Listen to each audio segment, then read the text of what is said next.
क्या आप जानते हैं केदारनाथ के उन रहस्यों के बारे में जो आंखों से दिखाई नहीं देते? यहाँ हर पत्थर, हर घंटी और हर परछाई एक गुप्त शक्ति से जुड़ी है। इस मंदिर में आने वाले साधक केवल भगवान का दर्शन ही नहीं करते, बल्कि अनुभव करते हैं अदृश्य संकेत, चमत्कार और एक ऐसी शक्ति जो विज्ञान भी समझ नहीं पाता। आज हम आपको ले चलेंगे केदारनाथ के उन रहस्यमयी रास्तों और घटनाओं के बीच जहां हर मोड़ पर छिपा है एक अद्भुत रहस्य, और जानेंगे कि इस धरती पर पहुंचकर केवल दर्शन करना ही नहीं, बल्कि आत्मा का स्पर्श भी संभव है। हिमालय की ऊंचाइयों पर जहां हवा इतनी पतली हो जाती है कि हर सांस मानो किसी अनदेखी परीक्षा से गुजर रही हो, वहीं पर एक अदृश्य संसार बसा है। जैसे जैसे यात्री उबड़ खाबड़ पगडंडियों से आगे बढ़ते हैं, चारों ओर का अंधकार धीरे धीरे किसी विशाल पर्दे की तरह फैलता चला जाता है। दिन और रात का अंतर यहाँ नीचे की धरती जैसा सरल नहीं है। दिन में भी जब सूर्य चमकता है, उसकी किरणें बर्फ से टकराकर चकाचौंध पैदा करती हैं, मगर साथ ही छायाएं इतनी गहरी पड़ती हैं कि उनमें उतरने पर लगता है मानो अज्ञात अंधकार किसी गुप्त द्वार से बाहर झांक रहा हो। और रात तो इस भूमि पर एक अलग ही रहस्य है। चांदनी जैसे ही बर्फ से ढकी चोटियों पर गिरती है, मंदिर की परछाई चांदी जैसी धुंध में लिपट जाती है। लगता है मानो शिव स्वयं अपने धाम को चांद की ठंडी रोशनी से ढककर सोने भेजते हों। वातावरण में हमेशा एक ठंडी गंध तैरती है। ये बर्फ की अपनी महक है, जैसे पत्थरों और हवाओं ने सदियों से इसे भीतर संजो कर रखा हो। हर सांस के साथ वो महक भीतर जाती है और साधक को एहसास कराती है कि ये भूमि सिर्फ देखने के लिए नहीं, बल्कि जीने और महसूस करने के लिए है। लेकिन ये निस्तब्धता धोखा देती है। कभी अचानक ही दूर से कोई गूंज जाती है, नदी की गरजती हुई आवाज जो मानो धरती की गहराइयों से उठ रही हो। कभी कभी हिमखंड के टूटने की गड़गड़ाहट सुनाई देती है, जैसे आसमान स्वयं किसी अज्ञात शक्ति को पुकार रहा हो। और फिर मंदिर की घंटियां, दिन हो या रात, ये घंटियां समय का बंधन नहीं मानती। कभी वो तेजी से गूंज उठती हैं, तो कभी धीमे धीमे हृदय की धड़कनों की तरह सुनाई देती हैं। यात्री समझ नहीं पाते कि ये किसने बजाई, कब बजी। बस इतना लगता है कि कहीं ना कहीं कोई अदृश्य शक्ति है जो उन घंटियों के माध्यम से अपना संदेश दे रही है। यहां खड़ा कोई भी व्यक्ति पहली ही सांस में समझ जाता है कि यह स्थान सामान्य नहीं है। यहां का हर पत्थर, हर झोंका, हर परछाई किसी गहरे रहस्य का प्रहरी है। और शायद ये वही क्षण होता है जब यात्री महसूस करता है कि वो अब मनुष्य की भूमि पर नहीं, बल्कि किसी अदृश्य रहस्य भूमि के आंगन में प्रवेश कर चुका है। हिमालय की गोद में बसा ये धाम, जो 6वीं शताब्दी में निर्मित हुआ था, आज भी उसी गरिमा के साथ खड़ा है। सदियों के बवंडर, बर्फ के पहाड़ और प्रलयों की मार झेलकर भी इसकी दीवारें वैसी ही अडिग खड़ी हैं, जैसे समय ने इसके ऊपर अपनी पकड़ कभी बनाई ही ना हो। परंतु असली रहस्य तो इसकी जड़ों में छिपा है। कहा जाता है कि इस मंदिर की कोई नींव नहीं है। हाँ, विशाल पत्थरों को इस प्रकार जोड़ा गया है कि वे एक दूसरे के सहारे टिके हैं। इंटरलॉकिंग की यह तकनीक इतनी जटिल और पूर्ण है कि आधुनिक अभियंता भी जब इसका अध्ययन करते हैं तो चकित रह जाते हैं। कैसे संभव हुआ कि बिना किसी गारे मट्टी या धातु के सहारे ये पत्थर हजारों सालों तक स्थिर बने रहे? यात्रियों और विद्वानों के मन में हमेशा यह प्रश्न उठता है कि किसने सिखाई होगी ये कला? क्या ये मनुष्यों की देन थी या किसी अदृश्य शक्ति की कृपा? रहस्य यहीं और गहराता है। इतिहासकार कहते हैं कि इसे मानव शिल्पकारों ने बनाया, मगर जब कोई इसकी दीवारों को हाथ से छूता है तो महसूस करता है कि हर पत्थर में एक धड़कन है, मानो ये भवन जीवित हो। क्या ये किसी दैवीय वास्तुकार का काम था? क्या पत्थरों को रखने वाले हाथ सामान्य थे या वे हाथ किसी दिव्य आदेश से संचालित थे? और जब हवा इन दीवारों से टकराकर लौटती है तो उसमें एक अजीब गूंज सुनाई देती है। कुछ साधक कहते हैं कि यह गूंज प्राचीन मंत्रों की है जो इन पत्थरों में कैद हो गई, मानो हर ईंट एक श्लोक हो और पूरा मंदिर एक ग्रंथ। कभी कभी लगता है कि यह भवन केवल पत्थरों का नहीं, बल्कि किसी अज्ञात शक्ति का स्मारक है। एक ऐसा स्मारक जो नष्ट नहीं हो सकता, क्योंकि इसका निर्माता मानव नहीं, बल्कि स्वयं अमरता है। 16 जून 2013 की रात हिमालय की चोटी पर आकाश ने अचानक अपना संतुलन खो दिया। बादल फटे, बिजली गरजी और जल प्रलय की गर्जना ने पूरी घाटी को निगलना शुरू कर दिया। लोगों की आंखों में केवल भय था। बर्फ, पत्थर और पानी सब मिलकर मृत्यु का तांडव कर रहे थे। मगर उसी अराजकता के बीच कुछ ऐसा हुआ जिसे समझना आज भी असंभव है।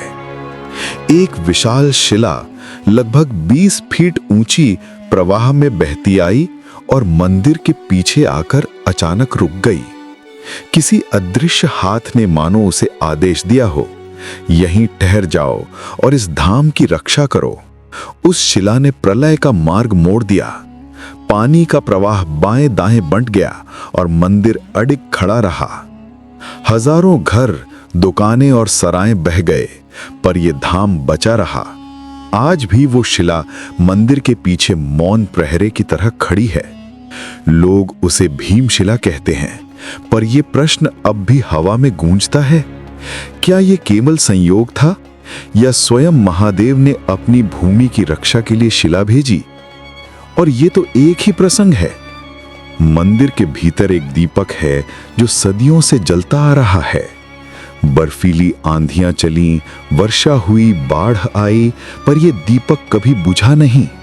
कौन सा तेल इसमें डाला जाता है, कौन सा हाथ इसे संभालता है, इसका कोई स्पष्ट उत्तर आज तक नहीं मिला। भक्त कहते हैं कि यह दीपक केवल आग नहीं है, बल्कि स्वयं भगवान की उपस्थिति है। मानो उस ज्योति में शिव का श्वास समाया हो। और फिर हर साल जब चारों ओर हिमपात होता है तो पूरा धाम कई महीनों तक बर्फ में दबा रहता है। लाखों टन बर्फ गिरती है, मगर जब वो पिघलती है तो मंदिर जस का तस सामने आता है। न दीवार टूटी, न छत गिरी, केवल उसके पत्थरों पर हल्की सफेद परत जम जाती है, जिसे समय की धूल हो, जिसे बर्फ ने चुपचाप छोड़ दिया हो। इन सब घटनाओं को लोग देख चुके हैं, अनुभव कर चुके हैं, परंतु जब कोई उनसे पूछता है कि क्या यह संयोग है, तो उनकी आंखें केवल एक ही उत्तर देती हैं, नहीं, यह संयोग नहीं, यह किसी अदृश्य आदेश का परिणाम है। केदारनाथ की बर्फीली वादियों में जब भी हवा चलती है तो उसके संग प्राचीन कथाएं भी तैरती हैं। ये कथाएं केवल सुनी सुनाई नहीं, बल्कि मानो स्वयं भूमि के पत्थरों ने उन्हें संभाल कर रखा हो। सबसे पहली गाथा है पांडवों की अपराध गाथा। महाभारत के युद्ध के बाद जब पांचों भाइयों के हाथ निर्दोषों के रक्त से रंगे थे, तो वे अपने अपराध से मुक्त होने के लिए भगवान शिव की शरण में पहुंचे। किंतु शिव उनसे रुष्ट थे और बैल का रूप धारण करके हिमालय की गुफाओं में छिप गए। पांडव पीछे पीछे दौड़े और भीम ने बैल को पकड़ने का प्रयास किया। तभी बैल भूमि में समा गया। कहा जाता है कि बैल का कुबड़ यहां प्रकट हुआ और वही स्थान केदारनाथ कहलाया।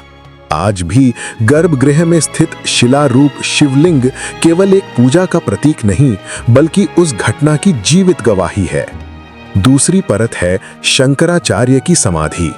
युवा सन्यासी जिन्होंने सनातन धर्म को पुनर्जीवित किया, उन्होंने अपने जीवन का अंतिम क्षण यहीं बिताया। कहा जाता है कि मात्र 32 वर्ष की आयु में जब वे इस धाम में पहुंचे तो उन्होंने स्वयं को शिव की शरण में समर्पित कर दिया और यहीं समाधि ली। उनकी समाधि मंदिर के पीछे आज भी मौन खड़ी है। वहां का वातावरण इतना स्थिर है कि जब कोई साधक उसके पास ध्यान करता है तो उसे लगता है कि शंकराचार्य का अदृश्य हाथ अभी भी उसके कंधे पर है, जैसे वे कह रहे हों कि यह स्थान केवल पत्थरों का नहीं, बल्कि अनंत चेतना का द्वार है। और फिर है नंदी की मूर्ति। मंदिर के प्रवेश द्वार पर विराजमान विशाल नंदी, जो सैकड़ों वर्षों से उसी मुद्रा में बैठा है, पर उसकी आंखों में कुछ ऐसा है जो किसी साधारण मूर्ति का नहीं हो सकता। जब कोई श्रद्धालु उसकी आंखों में देखता है तो उसे लगता है मानो नंदी केवल शिव को निहार नहीं रहा, बल्कि हर आगंतुक की आत्मा को परख रहा है। कई साधक कहते हैं कि नंदी की दृष्टि के सामने खड़े होकर झूठ बोलना असंभव है, मानो वह शिव के रहस्यों का प्रहरी हो और जो योग्य ना हो उसे मंदिर की दहलीज के भीतर जाने ही ना दे।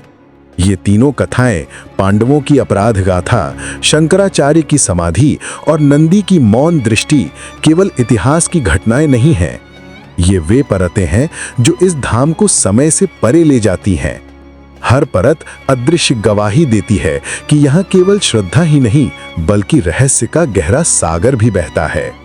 केदारनाथ केवल पत्थरों और बर्फ का धाम नहीं, ये वो स्थान है जहां मौन भी बोलता है।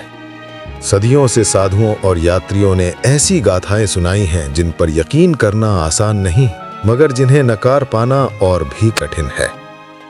कहा जाता है कि अनेक तपस्वी यहाँ आकर साधना करते हैं और उनमें से कई बिना कोई निशान छोड़े अदृश्य हो जाते हैं। स्थानीय लोग मानते हैं कि वे शिव के लोक में विलीन हो जाते हैं।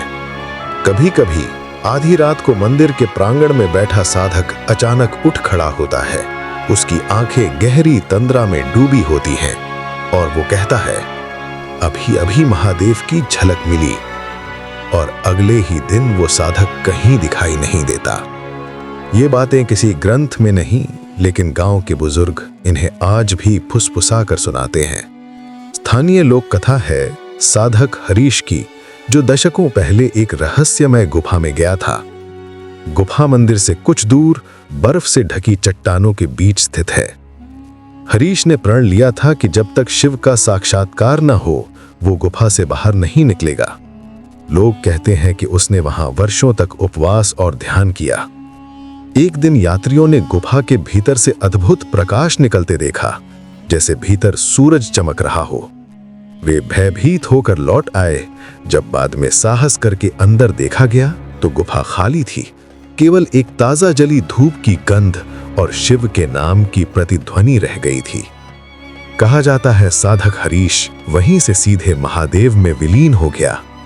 मंदिर के पुजारी और यात्री बताते हैं कि अमावस्या की रातों में जब पूरी वादी पर सन्नाटा छा जाता है, तब मंदिर से आती हैं रहस्यमय ध्वनियां। कभी धीमी घंटियों की झंकार, कभी ओंकार की गूंज, तो कभी एक भारी स्वर में कोई अदृश्य पुकार। जो भी साधक इन्हें सुनता है उसका हृदय भय से कांप उठता है, पर उसी क्षण उसके भीतर गहरी श्रद्धा भी जन्म लेती है। मानो महादेव स्वयं अदृश्य होकर पुकार रहे हों कि सुनो, मैं यहां हूं, पर मुझे पाने के लिए तुम्हें अपने भीतर झांकना होगा। ये कथाएं किसी इतिहास की किताब में दर्ज नहीं, लेकिन लोक कथाओं में जिंदा है। ये केवल रहस्य नहीं बल्कि एक अनजानी शक्ति की गवाही देती है। सुनने वाले के मन में पहले भय जागता है, फिर आस्था उस भय को भक्ति में बदल देती है। यही तो है केदारनाथ की आत्मा, जहां रहस्य और श्रद्धा एक ही सिक्के के दो पहलू हैं। केदारनाथ के रहस्य उतने ही गहरे हैं जितनी गहरी बर्फ की परतें। हर उत्तर के पीछे एक और प्रश्न छिपा है, और यही प्रश्न इस भूमि को जीवित रहस्य बना देते हैं। मंदिर के गर्भगृह में एक दीपक है जो सदियों से जलता आ रहा है। आंधी आए, बर्फ गिरे, वर्षा हो, उसकी लौ कांपती तो है पर बुझती नहीं। लोग कहते हैं कि यह शिव की ज्योति है जिसे कोई प्राकृतिक नियम छू नहीं सकता। पर क्या यह सच है, या फिर यहाँ किसी ऐसी गुप्त विद्या का प्रयोग हुआ है जो आज विज्ञान से भी परे है? 2013 में बाढ़ ने जब सब कुछ बहा दिया था, तब एक विशाल शिला मंदिर के द्वार पर आकर रुक गई। उसने मंदिर को बचा लिया, मानो किसी अदृश्य हाथ ने उसे वहीं थाम दिया हो। पर सवाल वही है, क्या ये केवल संयोग था, या फिर भीमशिला नाम के पीछे कोई अदृश्य शक्ति, कोई अनदेखा रक्षक खड़ा था? हर साल बर्फ पहाड़ों को ढक लेती है, घर गांव दबा देती है, पर मंदिर को नहीं। मंदिर बर्फ से घिरा रहता है पर कभी उसके बोझ तले नहीं दबता। क्या वास्तुशिल्पियों ने इसे इतने अद्भुत तरीके से गढ़ा कि प्रकृति भी इसके सामने हार गई?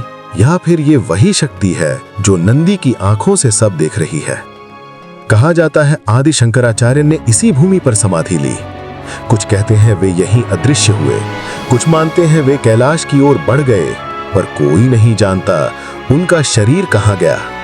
केवल उनकी उपस्थिति अभी भी हवा में महसूस होती है, जैसे हर पत्थर उनके मंत्रों को दोहराता हो। ये प्रश्न आज भी खड़े हैं। दीपक क्यों नहीं बुझता? पत्थर कैसे थमा? बर्फ क्यों नहीं जीत पाई? शंकराचार्य कहाँ गए? हर प्रश्न के साथ रहस्य और गहरा हो जाता है और यही गुत्थियां केदारनाथ को केवल मंदिर नहीं बल्कि एक जीवित रहस्य भूमि बना देती हैं। केदारनाथ केवल एक मंदिर नहीं, यह आत्मा और ब्रह्म के बीच का अदृश्य सेतु है।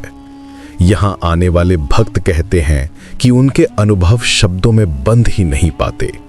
अनेक यात्री जब गर्भगृह में प्रवेश करते हैं तो उन्हें लगता है मानो कोई उनके कंधे पर हाथ रखे हुए हो। कभी लगता है कोई मौन स्वर कानों में फुसफुसा रहा हो, मत डर, मैं यही हूं। एक वृद्ध साध्वी ने आंसुओं से कहा, मैंने शिव को देखा नहीं पर उनकी उपस्थिति को महसूस किया, जैसे वो मेरे पास खड़े हों। क्या ये केवल भावुकता है या वास्तव में महादेव का अदृश्य स्पर्श? ध्यान में बैठे साधक अचानक एक कंपन महसूस करते हैं। हृदय की गति बदल जाती है, सांसें हल्की पड़ जाती हैं और भीतर से एक प्रकाश फूटता है। कभी आंखें बंद करते ही सामने हिमालय की चोटियां दिखने लगती हैं, तो कभी शिव का त्रिशूल। भक्ति की गहराई में डूबे व्यक्ति को समय का एहसास ही नहीं रहता, मानो वो क्षण भर के लिए किसी और लोक में पहुंच गया हो। इन सब अनुभवों के बाद मन में वही सवाल गूंजता है, क्या ये मंदिर केवल पत्थरों का बना है या ये सचमुच किसी जीवित शक्ति का निवास है? आस्था कहती है यह शिव का घर है, विज्ञान कहता है यह केवल प्राचीन वास्तुकला का चमत्कार है, परंतु अनुभव कहता है यहाँ कुछ ऐसा है जो ना विज्ञान समझा सकता है, ना शब्द बांध सकते हैं। यही आध्यात्मिक संकेत इस भूमि को अनंत रहस्य में डुबो देते हैं। केदारनाथ आज भी एक सवाल है और हर यात्री को अपना उत्तर खुद खोजना पड़ता है। जैसा कि हमने देखा, केदारनाथ सिर्फ पत्थरों और बर्फ का धाम नहीं है, ये विश्वास, धैर्य और आध्यात्मिक शक्ति का प्रतीक है। हर कठिनाई, हर चुनौती और हर रहस्य हमें यही सिखाता है कि अगर हम अपने भीतर की शक्ति और विश्वास को पहचानें, तो कोई भी बाधा हमें रोक नहीं सकती। अगर आपको ये कहानी और इसके अद्भुत अनुभवों ने प्रेरित किया, तो हमारे चैनल को लाइक करें, इसे अपने मित्रों और परिवार के साथ शेयर करें और सब्सक्राइब करना ना भूलें, ताकि हम आपको और भी रहस्यमयी, अद्भुत और प्रेरक कहानियां लेकर आते रहें। याद रखिए, रहस्य और आस्था हमेशा हमारे भीतर ही छुपे होते हैं, बस हमें उन्हें महसूस करने की जरूरत है।